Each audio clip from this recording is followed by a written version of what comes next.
हाजिर इस वक्त तमाम अहम खबरें लेकर आगाज करेंगे दिल्ली से। दिल्ली की जामिया मिलिया इस्लामिया यूनिवर्सिटी के सैकड़ों तलबा ने आज वाइस चांसलर नजमा अख्तर के ऑफिस का घेराव किया और पिछले महीने कैंपस के अंदर हुई तशद्दुद को लेकर दिल्ली पुलिस के खिलाफ FIR की मांग की। इस पर VC नजमा अख्तर ने कहा कि कल से ही इस पर कार्रवाई होगी। तलबा के तकरीबन 2 घंटे के मुजाहरे के बाद VC नजमा अख्तर बाहर आई और उन्होंने तलबा के सारे सवालात का जवाब दिया। आप लोग प्लीज आप पूरा तो सुनिए, आधी बात पे बोलने लगते हैं। हम हैं जो भी चीजें, उसके बावजूद भी हम लोगों ने ऑब्जेक्शन भेजा है उसी गवर्नमेंट को जिसके हम एम्प्लॉई हैं, भेजा है उसको और बार बार उसके पीछे लग रहे हैं। अब हम कोर्ट भी जाएंगे, ठीक है। I will request you not to put words in my mouth. I have said it in writing. हम देखिए, जो मुझे बोलना है मैं वो बोलूंगी और आगे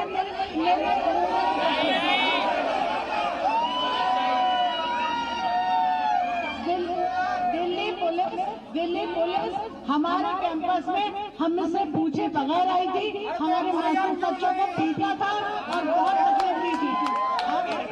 और ये चीज हम लोग बिल्कुल नहीं मानेंगे और हम लगातार इसके लिए कोशिश कर रहे हैं कि हम हर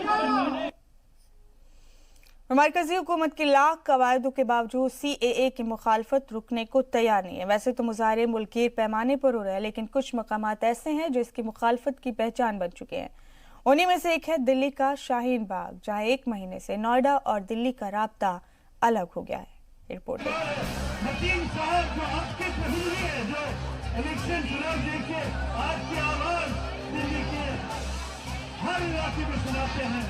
हिंदुस्तान एक बाग है, हम शाहीन हैं इस बाग के। इसी स्लोगन के साथ गुज़िश्ता 1 माह से शाहीन बाग में शहरियत कानून के खिलाफ मुजाहिरा जारी है।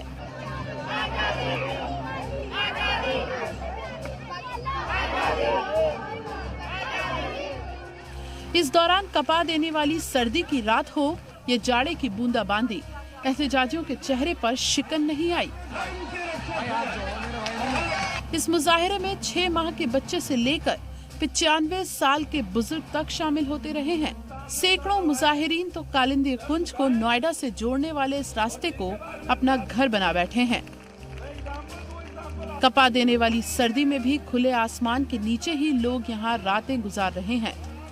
हुकूमत ने एहतजाजियों से बातचीत की जगह ट्रैफिक डाइवर्ट करना ही बेहतर समझा, तो कभी इसे सियासी बनाने की भी कोशिश हुई, लेकिन एहतजाजी अपने मुतालबे पर कायम हैं।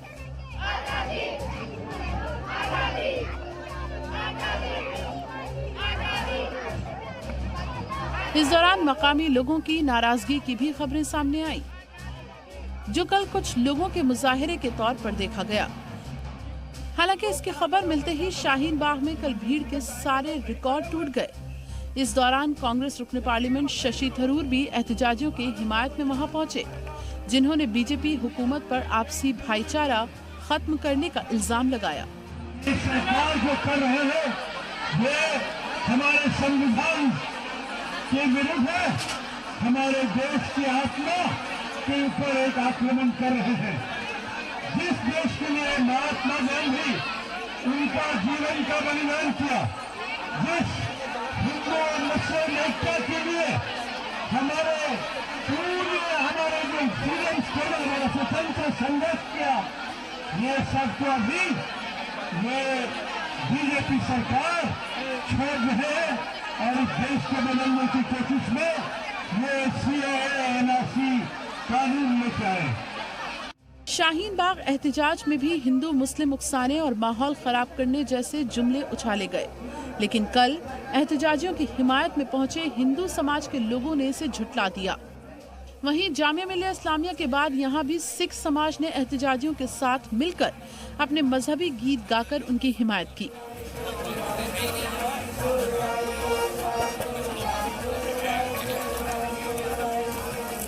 इस दौरान दिल्ली से मुंसलिक नोएडा में भी CAA की हिमायत में रैली निकाली गई, जहां कुछ मुसलमानों को आगे रखकर ये बताने की भरपूर कोशिश हुई कि आम मुसलमान इससे नाराज नहीं हैं।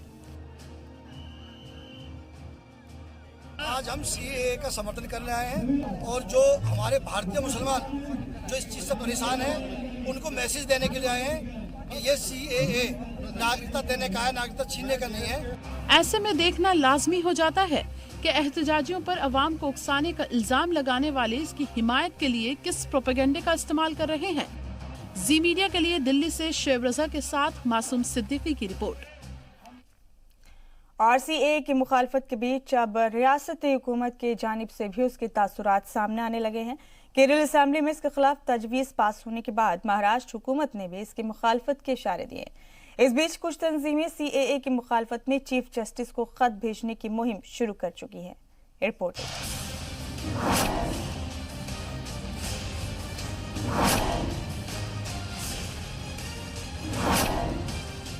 महाराष्ट्र की 1 दर्जन तंजीमों ने chief justice of India एस.ए. Bobde को पोस्टकार्ड के जरिए नाराजगी जताने की मुहिम शुरू की है।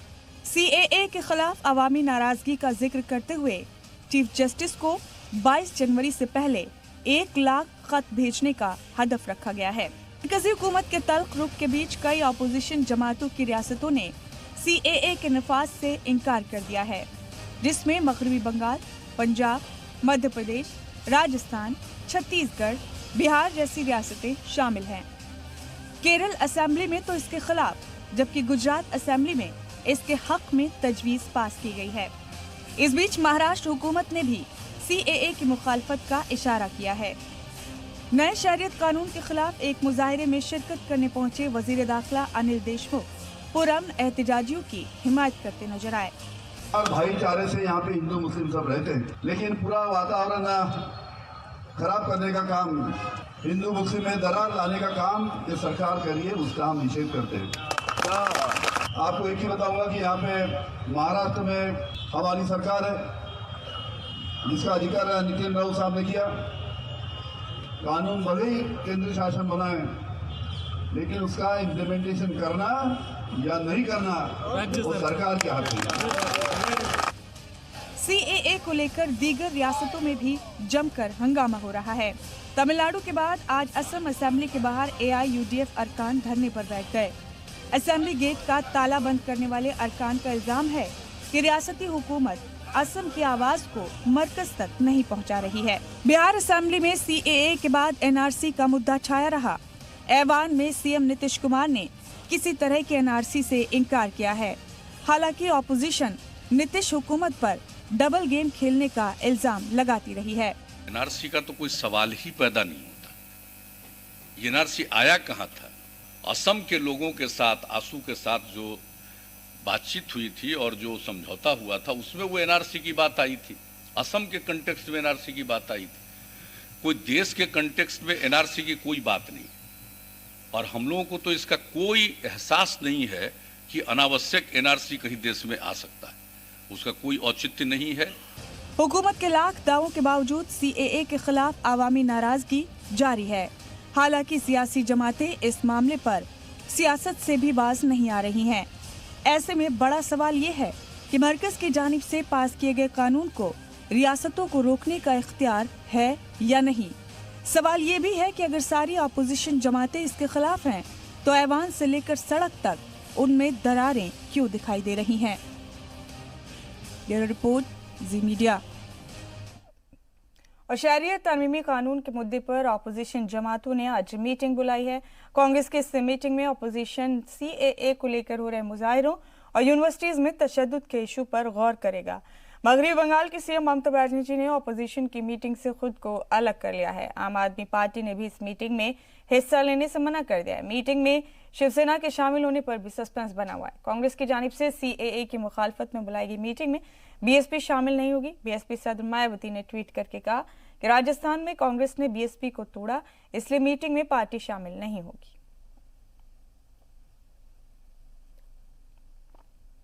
वहीं बिहार असेंबली में एनआरसी और एनपीआर का मुद्दा उठा। ऑपोजिशन लीडर तेजस्वी यादव ने कहा कि एनपीआर में नई डिटेल देना है। उन्होंने ये भी कहा कि एनपीआर एनआरसी का पहला कदम है। इस पर सीएम नीतीश कुमार ने पलटवार किया। उन्होंने कहा कि एनआरसी का कोई सवाल ही पैदा नहीं होता। मुल्क के लिए एनआरसी की कोई बात ही नहीं है। पीएम मोदी ने इसे साफ कर दिया है।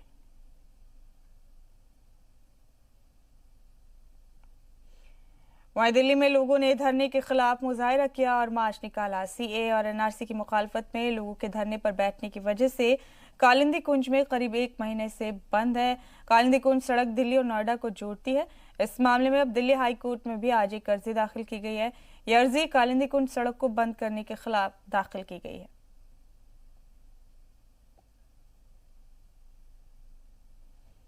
आपको बता दें कि उत्तर प्रदेश कैबिनेट ने रियासत में कमिश्नर सिस्टम को मंजूरी दे दी है। इसके तहत सबसे पहले लखनऊ और नोएडा में पुलिस कमिश्नर की तैनाती होगी। नए कानून के मुताबिक एडीजी सतह का ऑफिसर पुलिस कमिश्नर के तौर पर काम करेगा। उनके साथ 2 ज्वाइंट कमिश्नर भी तैनात होंगे जो आईजी सतह के होंगे। इसके साथ ही अब खातून जराइम पर रोकथाम के लिए दोनों जगहों पर एक खातून एसपी की तैनाती होगी। ट्रैफिक के लिए भी अलग एसपी होगा। एटा में 2 नए पुलिस थाने बनाए जाएंगे, जबकि लखनऊ के 40 पुलिस थाने कमिश्नर के तहत होंगे। लखनऊ और नोएडा में पुलिस कमिश्नरी सिस्टम नाफिज करने के सीएम योगी के फैसले का साबिक डीजीपी बृजलाल ने खैर मकदम किया है। आज उत्तर प्रदेश की राजधानी लखनऊ तथा औद्योगिक नगरी नोएडा में पुलिस कमिश्नर प्रणाली लागू हो गई है। आज एक मिथक टूट गया है कि उत्तर प्रदेश में कभी पुलिस कमिश्नर प्रणाली लागू ही नहीं हो सकती, जो देश के 71 महानगरों में बहुत पहले से ही प्रचलित है। मैं इसके लिए प्रदेश की जनता, ब्यूरोक्रेसी और पुलिस के अधिकारियों व कर्मचारियों के तरफ से योगी आदित्यनाथ जी को बहुत बहुत बधाई देता हूँ। लखनऊ और नोएडा में पुलिस कमिश्नरी सिस्टम नाफिज होने के बाद बीएसपी सदर मायावती ने रियासती सरकार पर तनकीद किया। उन्होंने ट्वीट करके कहा कि उत्तर प्रदेश में सिर्फ कुछ जगहों पर पुलिस निजाम बदलने से जराइम पर लगाम नहीं लगेगी, बल्कि जराइम के खिलाफ सख्त कानूनी कार्रवाई से कानूनी निजाम में सही सुधार हो सकता है।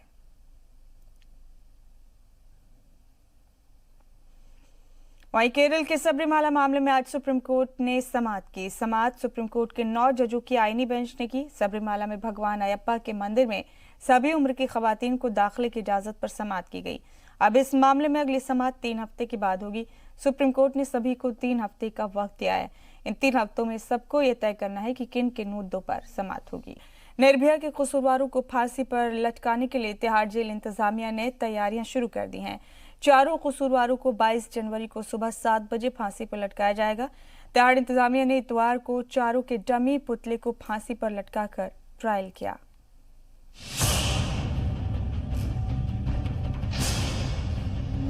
निर्भया के कसूरवारों को फांसी पर लटकाने का ट्रायल शुरू। जेल इंतजामिया ने चारों कसूरवारों की डमी को फांसी पर लटकाकर किया ट्रायल। निर्भया के कसूरवारों की फांसी देने की तारीख नजदीक आने के साथ ही तिहाड़ जेल इंतजामिया ने फांसी का ट्रायल किया। कोर्ट ने चारों कसूरवारों को 22 जनवरी को सुबह 7 बजे फांसी पर लटकाने का हुक्म दिया है।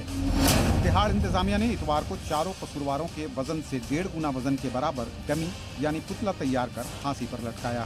साथ ही रस्सी की मजबूती चेक की गई। जराये के मुताबिक निर्भया के कसूरवारों को मेरठ के रहने वाले पवन जल्लाद फांसी देंगे। यूपी सरकार पहले ही बता चुकी है कि जल्लाद मुहैया करवाने की तिहाड़ जेल इंतजामिया की दरख्वास्त को मान लिया गया है। तैयारी करके जब जैसे कि वो वेट करेंगे चारों का, जैसे भी जो है ट्रायल देखेंगे इसका, रस्ते से चेक करेंगे और तख्ता वगैरह चारों क्या करें, चारों वाले 2-2 करके लिए लेंगे। निर्भया के कसूरवार विनय कुमार शर्मा और मुकेश ने कोर्ट में क्यूरेटिव पिटीशन दाखिल की है, जिस पर मंगल को सुप्रीम कोर्ट में सुनवाई होगी। अगर सुप्रीम कोर्ट से उन्हें कोई राहत नहीं मिलती है और सदर जमहूरिया के यहाँ मर्सी पिटीशन डाले जाने पर खारिज हो जाती है तो तिहाड़ जेल इंतजामिया 22 जनवरी की सुबह चारों कसूरवारों को एक साथ फांसी पर लटका देगा। हिंदुस्तान की तारीख में ये पहली बार होगा जब गैंग रेप के 4 कसूरवारों को एक साथ फांसी दी जाएगी। प्रमोद शर्मा के साथ ब्यूरो रिपोर्ट, जी मीडिया।